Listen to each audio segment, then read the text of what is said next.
true size of Africa is it is a large continent which covers the landmass of the entire world except for 2 or 3 countries, which means that we are very large, we're very diverse, and there are a lot of cultural and social issues that we need to combat.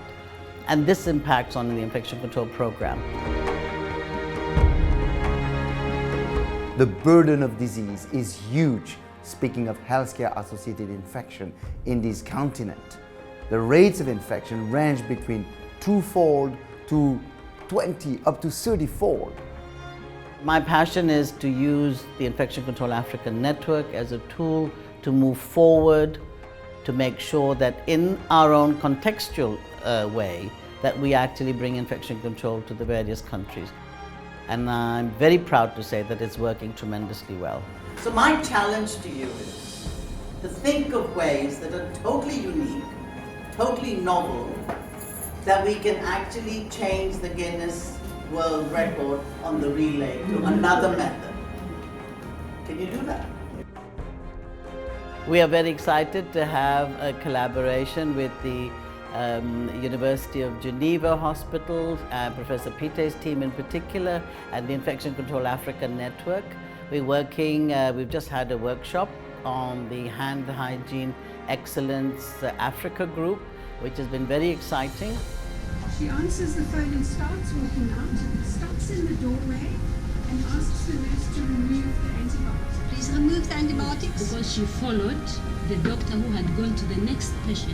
However, it was after contact with body fluids, Yes, that was the one. when she had touched the wound. The most important part of it is that we have role play situations. We give them either scenarios that we have created, or we ask them to create their own scenarios. And what they have to do is that they have to identify the moments where the hand hygiene action is needed. Okay, before aseptic, here.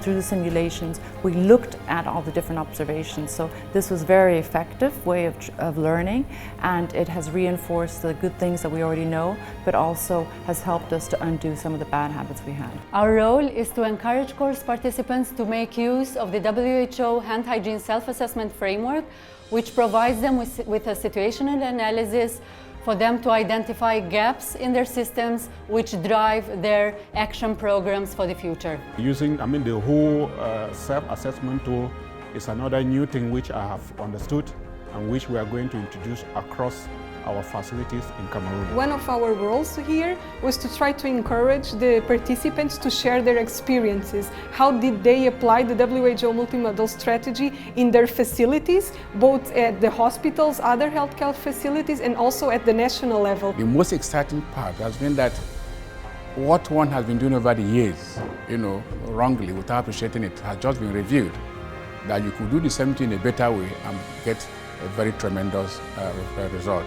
So to be here and teach and help infection control practitioners to actually promote infection control and promote good hand hygiene in particular is so important. This training has equipped me better to implement hand hygiene strategies. I enjoyed sharing and learning experiences from my colleagues, and I know it's a gateway for my country. So it's quite informative to me. It's exciting. I'm happy being here. There have been about 37 people attending from all over Africa, 14 countries. This is really a great pleasure for us to be here and teach them and promote hand hygiene, patient safety, and save lives.